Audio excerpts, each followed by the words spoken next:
байлаа. Тэгээд өөрийн дууны төрөл одоо жанрыг өөрчилж илүү байгаль их дэлхийтэйгээ ойр үг аятай дуунуудыг бол зохиох болсон юм билээ.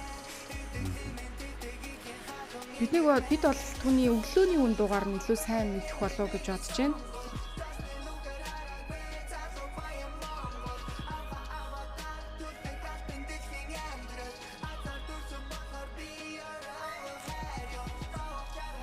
Бас мөн дээрэс нь Азийн төдийгүй олон орноор бол аялж өөртөө ижил сонирхолтой хүмүүстэй уулзсан.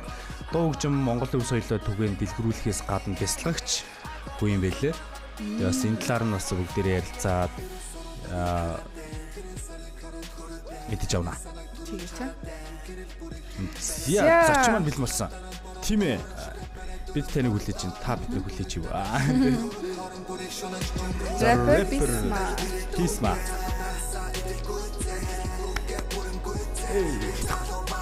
Өглөөний мэнд. Яг одоо дуугийн сонсож байна бид нар. Чигчээ зүг.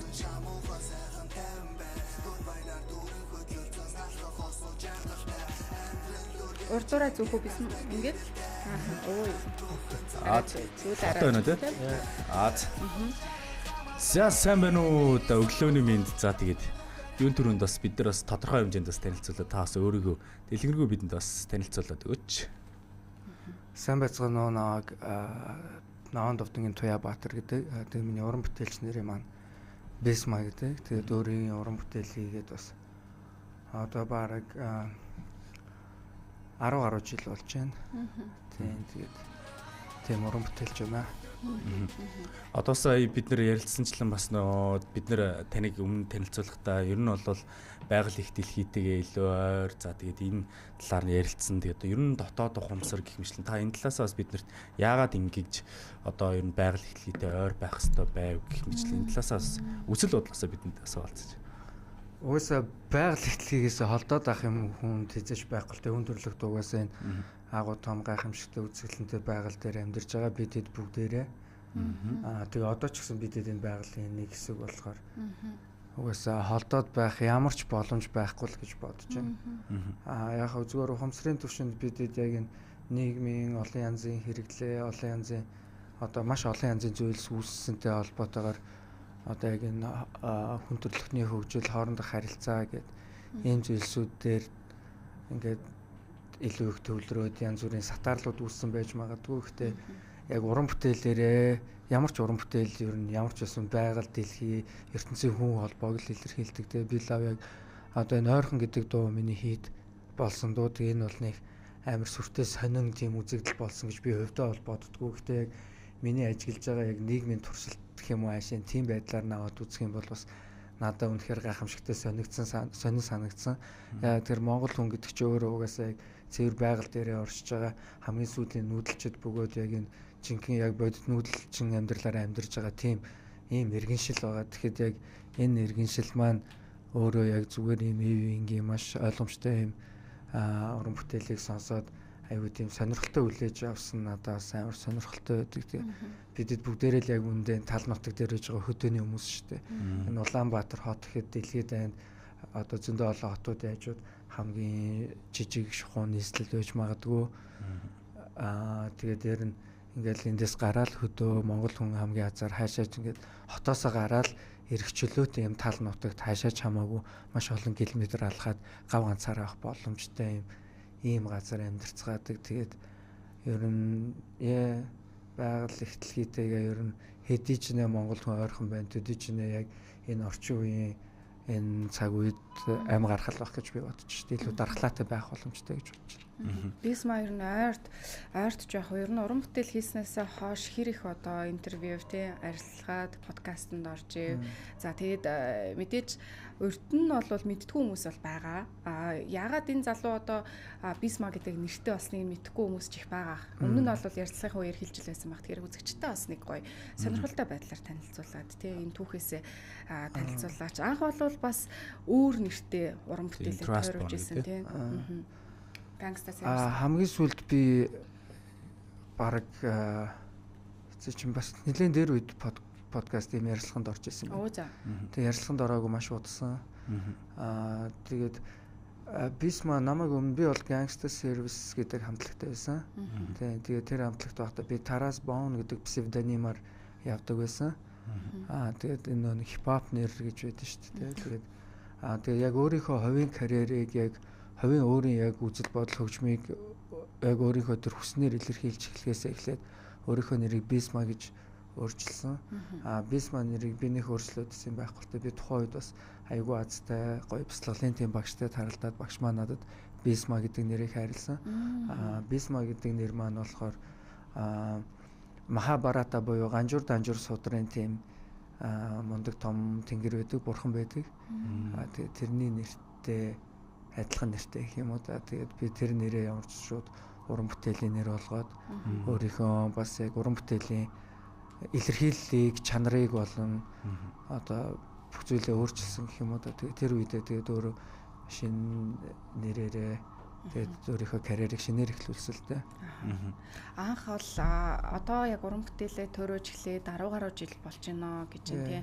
Анх Trasbone гэх одоо нэрээр гарч исэн. Тэгээд хамгийн бүр анх тэгвэл яг хизэнээс яг энэ хипхоп тий энэ рэп чиглэл рүү ингэж орж исэн юм бэ? Юу бас хөтлж оруулж ирж исэн юм болоо? Хамгийн анх би бол яг бяцхан хүүхэд байхасаа л ер нь өсвөр наснаасаа гэх юм уу да. Хамгийн анх Монголд тухайн үед би одоо өөрөө 40 нас хүрч байна. Тэгээд тухайн үед 90-ад оны сүүл 2000-ад оны ихэнх үеэр яг хипхоп хөгжмийг анх сонсоод тэгээд надаа яг энэ одоо тэр илэрхийлэл, үгийн илэрхийлэл өөрийгөө тэр битэн дээр өөрийнхөө урсгалыг тэ флоуийг ингээд өгтөө оршуулад энэ илэрхийлэл нь миний хувьд болохоор айгүй сонирхолтой санагдсан. Үнэхээр хүчтэй илэрхийлэл байсан. Надаа эрх чөлөөний тийм дуу хоолой шиг санагдсан. Тухайн 2000-ад оны ихэнх үе ихэд одоогоор саяхан юм шиг санагдж байж магадгүй, зарим үед алс олон юм шиг санагдж байж магадгүй. Миний хувьд бол тухайн үед яг миний өөрийн туршлагаар бол тэр үед бас одоо пост коммунизм те яг одоо энэ систем солигдоод 10 жил болж байсан. Тэгэхээр хүмүүс илүү яг хайрцаглагдсан хэвээрэл байсан. Тэр үед одоо яг одоо энэ асуултан дээр бас Монголын хуучны хипхопчдаа бүгдээрэнд нь хүндэтгэл үзүүлмээр байна. Тэгээ яг тэр үед одоо тийм хаалттай цаг үед бүгдээрээ зүсэж мүсийг хагалж те энэ үгийн илэрхийллийн эрх чөлөө энэ бүх юмыг бид тэдэд зааж одоо ингэж өвлүүлж үлдээсэн гэх юм уу да. Тэгээ тэр үеэс би хипхопыг сонсоод хипхоп хөгжим надад үнэхээр гайхамшигтай санагдчихсан. Тэгээ тэр гадаадын хипхоп, Монголын хипхопуудыг сонсоод тэгээ би өөрийнхөө хипхоп замлыг эхлэхээр хүсэжсэн. Тэгээ тэр үед би миний эхний хипхоп замл болохоор яг би Бээжинд 624 гэдэг хамтлагтай байсан. Тэр нь болохоор олон улсын тийм араб найз маань гэх мэт бидэд хамтдаа ингээд тийм хамтлаг идвэсэн. Тэндээс ирснийхээ дараа би Монголд Десанттай хамт те Desant Pound Punch те бидэд Gangster Service гэдэг хамтлагийг тэр дүүсгэн байгуулсан байсан. Тэгээ би тэгээд хамтдаа ороод тэгээ бидэд уран бүтээлийг тэр үед би Taras Bone гэдэг нэрээр хийж эхэлсэн байсан. Тэгээд явсараад уран бүтээл маань яарч өөрчлөгдсөн бэ гэхээр ямар нэгэн зүйл хэтэрхий яг удаан ямар нэгэн институтч бай те удаан бахаараа хайрцагт ороод яг хайрцаглагдаад эхэлдэг. Миний хувьд болохоор энэ үгийн илэрхийлэл хипхоп маань яг хэтэрхий хайрцаглагдаад тэгээд дээр нь би өөрөө бас даган дуурайх тийм те бусдыг даган дуурайх мэдээж даган дуурайж суралцсан шүү дээ те. Тэгэхээр бусдыг даган дуурайх тийм одоо өөрийнхөө техник суралцах тийм аялал дээр явж исэн. Тэгээд миний шинжилэл болохоор би яг өөрийнхөө уран бүтээлч эрэл хайгуулыг яг дотроос хайх.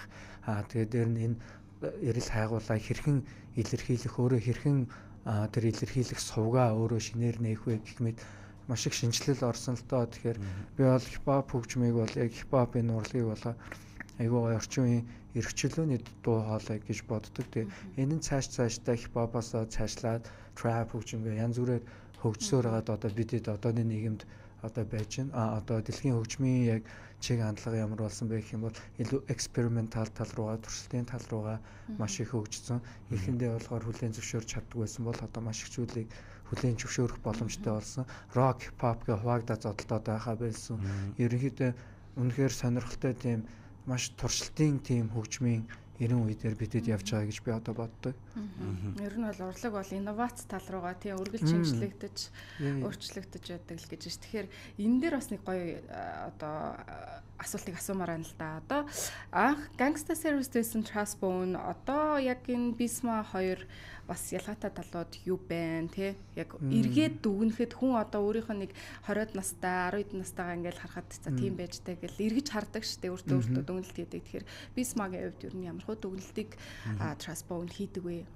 Ер нь бол нэг ялгаа байхгүй дээ. Би тэр үед байсан Trustbone-ыг одоо хэвээрэл энд сууж байна. Үзэл бодлын хувьд. Тийм, ер нь үзэл бодлын хувьд маш их зүйл дээр мэдээж evolve хийсэн, хөгжсөн, өөрчлөгдсөн.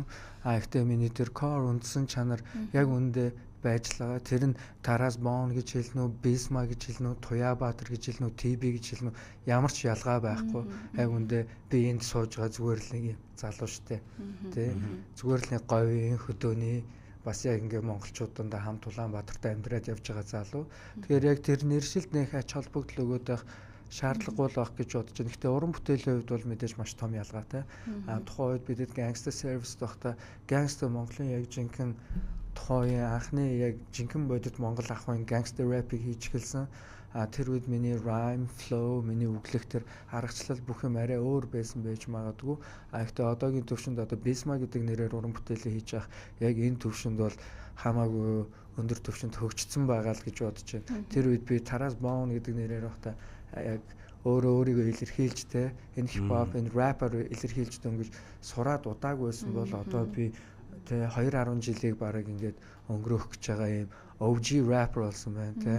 Одоо би 40 настай ихээр чи 20 наснаас эхлээд хипхоп хийсэн хэрч бараг 20 жил болох гэж байна гэсэн үг шүү дээ. Тэгээ энэ цаг үед яг би дандаа evolve хийсээр хөгжсөөр өөрийгөө хөгжүүлсээр яг өөрийнхөө илэрхийллийг илүү хөгжүүлсээр яг одоо би бол одоо хамгийн оргил үе дээрээ байгаа гэсэн үг яг энэ цаг үе бичиж. Гоё ярилтаа. Бид нар бас үргэлжлүүлээд бас уран бүтээл рүү орё гэж бодож байна. Бас бидний нөгөө нэг асуултаас бол өглөөний үнгээ дууны санааг юу нээс хаанаас авсан бэ? Тэр тухайгаас бид нартай болцвол. Өглөөний үнгээд тэр дуу бол миний хувьд үнэхээр яг миний хувьд бол маш гайхамшигтай уран бүтээл. Тэр хөгжмийн аяыг би өөрөө хийсэн. Тэгээ үгийн өөрөө хийсэн миний анхны цомгийн хамгийн хүчтэй тракууд нэг. Тэгээ маш олон хүнд бас хань болж тус болж байдаг юм байлээ. Энэ дууг би өөрөө зохиохдоо болохоор тухайн үед би амьдралаа өөрчлөөд бүх хорт зуршлуудаасаа салаад би өөрөө өөртөө анхаарал тавиад спортоор хичээлээд бясалгал өөрийнхөө бие махбод оюун санаа сүнслэг байдал дээр анхаарал эхэлсэн байсан. Тэгээд тэр цаг үе бол яг өглөөний хүн гэдэг дууг зохиох цаг үе бол яг өөртөө хамгийн том шинжилт өөрчлөлийг ахин хийжсэн тийм хүчтэй цаг үе дээр яг би болсон дуу юм уу да. Би маш өглөө эрт тусаад аяын өөрөө зохиогоод тэгээд дараа нь хэд хоногийн дараа бас өглөө эрт тусаад үгийн зохиочихсон. Тэгээд үнэхээр гоё амар гоё концепттэй. Тэгээд маш орчин үеийн одоо ч сонсон надаа үнэхээр шинэлэг санагддаг тэр дууны агуулга болон тэр илэрхийлж байгаа тэр channel сувг нь өөрөө бүр айгүй гоё нээлттэй тийм санагддаг. Энэ дууны талаар бас подкаст ямар нэгэн хүнтэй ярьж хахад их асуугаад байдгүй шүү дээ. Асуусанд баярлалаа. Өглөөний үн гэхээр ямар ер нь мэдрэмжийг бас тухайн хүмүүст өгч байгаа, олон хүмүүс тусалж байгаа гэдээ сая тэгж штэ Bisma. Тэгэхээр ямар комментуудыг тухайн дуунаас авч ирсэн бэ? Миний хамгийн хүчтэй коммент юм бол Нодон зомбийн хүүхдийн зууд найзтайгаа ихчтэйгээ суужсэн чинь нэг хоёр хос ирээд тэгэнгүүтээ тэр хоёр нөө Японд ажиллаж амьдардаг. Тэгээд надад яг өөрийгөө бүр хамт зураг авахуулаад өөрийгөө илэрхийлжсэн. Тэгээд юу гэж хэлжсэн бэ гэхээр энэ 2-3 жил яг өглөө болгон босоод ажиллаа хийх хэрэгтэй байдаг те. Залуу хосууд тэнд 8 гараад хөдөлмөрлөөд ингэ байжсэн. Тэгээд шантрах уу зөндөө байсан. Гэтэ өглөө босоод энэ дууг сонсоол эхлэнгүүт гайхамшигтай эрч хүчийг мэдэрдэг байсан гэ надад ярьжсэн.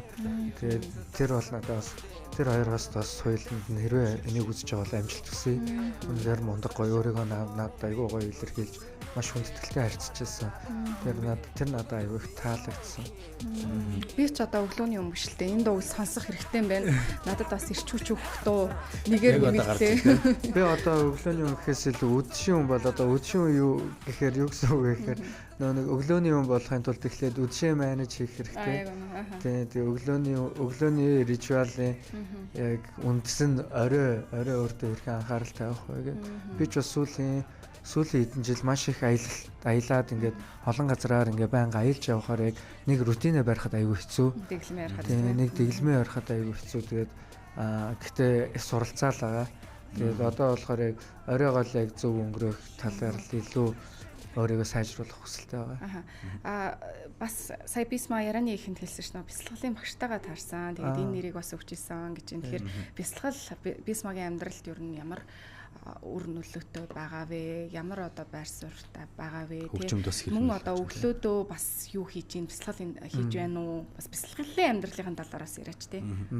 Би өдөртөө ямар ч байсан нэг 30 минут бясалгал хийж амжуулахыг зорддог. Гэхдээ бясалгал нь өөрөө ихэнх үедээ би яг тэрийг суугаад төвлөрхийг суугаад ингээд суралцаад ингээд байжсэн бол одоо бясалгал хийж эхэлснээс хойш би 10 жил болж байна. Тэгээд яг энэ баг магадгүй үе шат дараалттай л явдаг байх л та. Тэгээд хүн бүгд өөр потенциалтай өөр байдаг болохоор өөр явдаг баг. Миний хувьд одоогийн байдлаар их юм бол би яг ямарваа нэгэн зүйл хийхдээ юу ч хийсэн бэ тэр зүйл дээрээ яг ингээ байж яг тэгж бясалгал болгодог ч юм уу.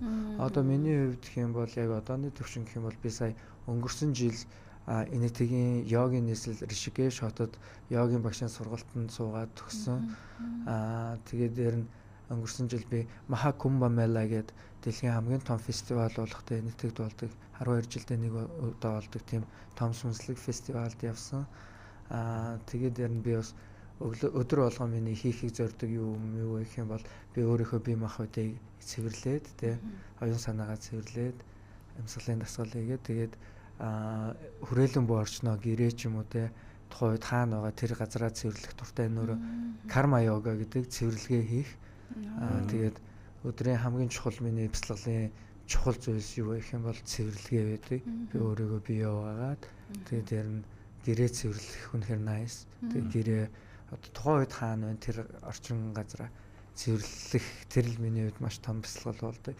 Тэрнээс гадна алхах сүүлийн үед би бас буцаад спортоор сайн хичээлж эхэлж байгаа.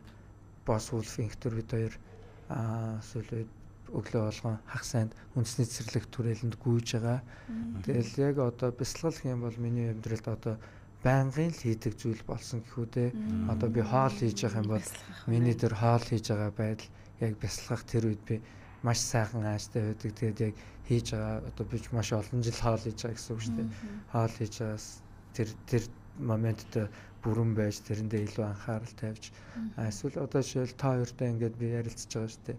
Ингээд ярилцж байхдаа яг та хоёрын асуултыг яг 100% ингээд сонсоод ойлгоод ингээд сонсох дээр нь би чин үннээсээ яг 100% өөрийгөө илэрхийлэх гээд энэ өөрөө бясалгал болох ч юм уу илүү яг анхандаа practice хийгээд суралцж исэн бол одоо илүү амьдралын хэв маяг болгох тал дээр илүү явж байгаа юм баха. Тэгэхээр би ингэж ойлголоо ер нь бясалгалын хувьд бол бас ингээд зөвхөн яг нэг зүйлдээ төвлөрч тэ өөр зүйл байхгүй зөвхөн яг хийж байгаа зүйлдээ төвлөрч чаддаг болсон гэж ойлголоо. Тэгэд эндээс бас нэг асуулт асуухад ер нь амжилттай уран бүтээлч гэдэг таны хувьд ер нь юу вэ? Уран бүтээлчний хувьд амжилт гэдэг зүйл. Уран бүтээл гэдэг угаасаа маш сонирхолтой зүйлтэй. Би болохоор одоо энэ ухамсарын төвшнүүд байгаад байдаг гэж ойлгодог. Одоо бизнесийн төвшин гэдэг энд нэг байлаа гэхтээ мөнгө олохын хүмүүсээ яах вэ шийдэх гээд энэ болохоор илүү connective тийм төвшин байдаг. Тэнгүүд бизнесийн ухамсарын төвшний дээр нь юу байдаг вэ гэхээр шинжлэх ухааны ухамсарын төвшин байдаг. Гэхдээ шинжлэх ухааны ухамсарын төвшин бизнесийн төвшнөөс арай дээгүүр байдаг. Бизнесийн төвшин гэхдээ яг шинжлэх ухааны тэр одоо бүтээлүүдэд олон нийтэд хүргэх ч юм уу тиймэрхүү байдлаар би муу гэж байгаа юм биш. Ухамсарын төвшний дээд доод ялгааг хэлж байгаа. Тэнгүүд шинжлэх ухааны ухамсарын төвшний дээр нь юу байдаг вэ гэх юм бол урлагийн ухамсар байдаг. Урлагийн ухамсар нь болохоор ямар нэгэн одоо логиктэй биш зүгээр харанхуйгаас зүгээр тэр нэг зүйлийг тэмтэж гэн гэж ойлгодог. Тэгээд би өөрөө ч гэсэн гайхамшигт уран бүтээлийг л хийхийг хүсдэг. Тэгээд амжилттай уран бүтээлч гэх юм бол би бол яг өөрийгөө уран бүтээлдээ бүрэн гүйцэд шантаршгүй маш удаан хугацаанд өөрийгөө өгж тэгээ одоо болт хэрхэн хатаагдсан нь гэдэг шиг тэр уран бүтээл тэр өөрийн дотоод бясалгал тэр чин цэвэр бясалгал болж байгаа шүү дээ. Тэгээ тэр зүйлийг одоо тэр зүйл рүү гүн орж өөрийнхөө дотоод тэр зүйл рүү гүн орж илэрхийлэлээ зөв сонгож тэр илэрхийлэлээ ойлгомжтой тодорхой байх тал дээр өөрийнхөө өнцгөөс тэрийг тодорхой байлгах тал дээр маш олон удаа туршиж үзэж хөгжүүлсэн тийм уран бүтээлчийг л амжилттай уран бүтээлч гэх бах. Одоогийн байдлаар одоо харамсалтай нь уран бүтээлчдийг YouTube views хэдэн views хэдэн сонголтоор ерөнхийдөө үзэлтээр яг дүнцгээдэг л байх л та. Гэхдээ дэлхий дээр дандаа л уран бүтээлч гайхамшигт уран бүтээлчнэр бол дандаа төрүүлж алхаж байсан болохоор тухайн үедээ сайн ойлгогдоогүй байдаг. Ягаад тэгэхээр тухайн нэг уран бүтээлч одоо өөрийнхөө уран бүтээлийг хийж байх явцад тэр үед тэр хүн хумсрын түвшинд хамаагүй урд алхацсан болохоор тэр хүнээс бусад уран бүтээлчнэр санаагаа авч сэтлээ хөгжүүлж гэх мэт тэр тухайн амжилттай уран бүтээлч өөрөө одоо модны бүдүүн мөчр болсон байна гэсэн үг шүү дээ. Тэнгүүд бусад нарийн мөчрүүд тэндээс одоо салшимаа аваа салаад цэцэг навч ургуулдаг ч юм уу Тэгэхээр би бол амжилттай уран бүтээлчийг бол яг өөрийнхөө илэрхийлэл тэр өөрийнхөө урсгалыг тэр энергийн урсгалыг бусдад орчуулж энэ бодит амьдрал дээр хөрвүүлж чадж байгаа тэр өөрийнхөө урсгалд хэрхэн хөрвүүлэх вэ гэдэг тал дээр төгсөрсөн тийм уран бүтээлчүүд юм болоо гэж боддог. Одоо жишээл манай дорныхан их гоё штэ одоо яг нэг одоо кунфутэй кинон дээрээ бас гардаг штэ. Явж хамгийн мастер гэсэн чинь эвээгэл нэг юм буурал өвгөн тэнд ингээд модонд ганцаархнаа сууж яадаг, дав даруухан байж яадаг гэдэг шиг Тэгэхээр тийм тал руугаа л би илүү одоо уран бүтээлчийг амжилтыг бол дүгнжин жаашаа тодорхойлж чадах байх. Сая бисма хамгийн ихэнд нөө яриан дундаа хэлчихсэн шүү дээ. Одоо ингээд төчөрж байна, ер нь өвжий болж байна гэдэг чинь тэгэхээр бисмагийн хувьд бас өвжий нас хэм бэ те. Ер нь бас хараад хүндэлдэг тим рэпер. Манай Монголын хипхоп бас азар үнэхээр мундаг яг маш эрт мундаг хөгжсөн. Би одоо зөндөө олон орноор аяллаа. Азийн орнуудаар тэр тусмаа би Азид үнэхээр хайртай. Тэгээд Азийн орнуудаар ингээд аялаад явхад яг энэ хипхоп гэдэг платформ дээр Монгол айгүй өндөр түвшинд явдаг гэж би хувьдаа ойлгодог. Хүн болгоны л бодол байх. Гэхдээ миний хувьд бол би тэгж ойлгодог. Тэгээд миний хувьд бол миний OG гэх юм бол зөндөө байгаа одоо Монголын анхдагч нар маань хоёр хүн хамтлаг iStop хамтлаг гэх мэт бүгдээрээ миний OG-нэр энэ дундаасаа би хөндлөл үзүүлэх гэх юм бол би одоо Many Money-да хөндлөл үзүүлмээр байна. Монтереп хамтлагийн Эрхмээ гэж байдаг. Тэр хүн бол бас манай Монголын хипхопын бас айгүй мундаг тийм том хүн яг underground гэдэг хүмүүс сайн мэддэг. Тэгээд энэ мэдээж хоёр хүн хамтлагийн Gavana гэж мундаг хүн байна iStop хамтлаг ерөнхийдөө iStop хамтлагийн Copy Badga гэх мэт Descent хамтлагийн Badga гэх мэт ерөнхийдөө манай Монголын хипхопын анхдагч нар маань одоо Даймбахийн MC гэдэг Монголын хипхопын Dumbledore байна гэдэг. Энэ ер нь Монголын хипхопын анхдагч нар маань бүгдээрээ яг татар хамтлагийг эндэлж болно. Бүгд тухайн үед яг цаг үе яаж хэрэгж байгаа тэгээ энэ урлаг нь өөрөө яаж явах ёстой гэдэг талаар тодорхой road map тэр хэдэд байгаагүй. Яг яг ингэх ёстой юм байна. Би ингэж өөрийгөө илэрхийлэх юм байна гэдэг яг тодорхой тэр юм байгаагүй. Тэр хүмүүс зүгээр хар зөнгөөрөө зүгээр л яг тэр гадаадын хөгжмийгөө ийм боломжтой байгаа юм байна. Бид хэд ингээд хийжсэн. Тэгээд ямар ч байсан тэр үед тэгж хийж эхэлсэнд үнэхээр баярлалаа л гэж хэлээ да. Тэр үнэхээр чадсан мундаг байсан. Тэрний ачаар одоо бид одооны орчин үеийн залуучууд ийм мундаг үгийг гоё илэрхийлж сурцгаасан ийм цаг үед ирсэн байна. Тэгээ Монгол хипхоп нь өөрөө айгүй их сэргэн мандалт, уналт, буцан сэргэн мандалт гээл угаасаа энэ үйлчлийг даган туулж явсаар ирсэн. Тэгээд яг одоогийн байдлаар би одоо энд байгаа Монгол рэперийн хувьд би бол өөрийгөө топ дэлхийдээ баг топ рэпер гэж хэлж өөрөө тэгж хэлж чадна. Яагаад тэгэхээр би энэ гайхамшигтай онцлогтой энэ Монголынхон энэ хипхоп ертөнцид би сүүлийн 20 жилийг идэвхтэй тодорхой хэмжээнд идэвхтэй байж өнгөрөөсөн. Тэгээд би бас маш олон орны хипхоп community-тэй холбоотой байдаг, харилцаа холбоотой байдаг. Тэд бүгд бас нэг үнэхээр хүндэлдэг тийм байр суурьтай байдаг. Ер нь яг энэ үйлцэлтэй байна гэж шүү дээ. Уналтын үе байна, сэргэлтийн үе байна. За тэгэхээр сүүлийн одоо нэг 5 жилийн хугацаанд Монголын яг энэ хипхоп рэп тий энэ урсгал таны үед яг аль үйлцэл дээр явж байгаа юм шиг мэдрэгдэж байгаа бэ? Маш олон шинэ залуу үед бас гарч ирж байгаа харагдаж байгаа. Мэдээж нөгөө зарчмын үед тий. Маш хурдтай хөгжиж байгаа. Тэгээд ерөнхийдөө ур чадвар скиллийн хувьд нэлээд сайжирсан. Рэпрүүдийн ур чадварын скиллийн хувьд тэгээд дууралтын хувьд бас одоо айгүй сайжирч байгаа. Дууралтын чанарын хувьд гэхдээ яг Монгол хөгжим тэр чигээр дууралтын чанарын хувьд бол үнэхээр хоцрогдсон үед маш олон жил ингээд хоцрогдож ингэж чанаргүй байж явж ирлээ шүү дээ. Тэгээ одоо болохоор миний хувьд болохоор арай дэжгүй пикап хийгээд арай чанартай дууралт руу Монгол продюсерууд маань дөхөж эхэлж байгаа гэж бодож байна. Эндээс бас одоо 976 битстэй анартаа бас би талрах хэрэгтэй байх. Яагаад тэгэхээр дууралтыг бас арай өөр төвшөнд авчиж байгаа гэх мэт. Рэпрүүдийн хувьд болохоор ур чадвар техникийн хувьд маш сайжирсан. Одоо ихтэй буцаад нэг тодорхой хэмжээнд гацалтанд хүрсэн байгаа юм шиг надад санагддаг. Тэр нь яагаад вэ гэх юм бол илүү ideology талдаа яагаад тэгэхээр яруу найраг эн чинь өөрөө яруу найргийн төрөлчтэй хипхоп гэдэг үгэн илэрхийлэлтэй. Тэнгүүд яг энэ үгэн илэрхийлэл нь ямар нэг ideology-г ерөнхийдөө илэрхийлж явах хэрэгтэй байдаг. Цаагаараа яадагч байсан. Тэгэхээр Монголын хипхопын одоо энэ гацалтын гэдэг хэсэг нь болохоор ideology тал дээр гацсан баах. Яагаад гэвэл уран бүтээлчдийн уран бүтээлч эрэл хайгуул гэж байгаа шүү дээ. Тэр эрэл хайгуул дээр жоохон төөрөгдөл байж магадгүй тий. Тэгээд бас яг эрэл хайгуулаа дутуу хийж байж магадгүй эсвэл нэг хайрцагтаа хитрхи удсан байж магадгүй зөндөө их шалтгаанууд байгаа л да. Гэхдээ би өөрийнхөө зүгээс хэлэхэд бол уран бүтээлч залуучуудаа үргэлжлүүлээд тий эргэл хайгуул хийгээд өөрсдөө дахин шинжилээдэл гэж хэлмээрэн залуу рэпрүүдтэй.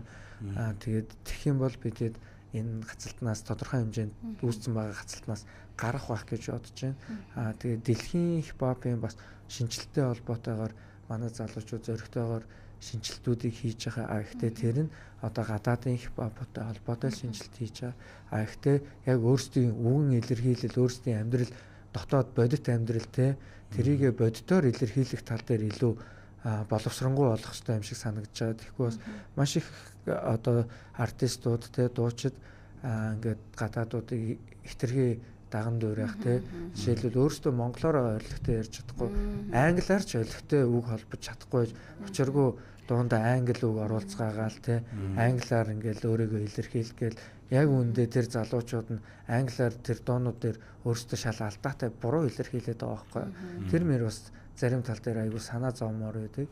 Тэгэхээр яг тэр зөрөгтэй алхмуудалтай гэхдээ яг бодит үнэн хипхопч өөрөө бодит үнэн тийм үнэн ерөнхийдөө илэрхийлдэг тийм талдаа урлаг штэ.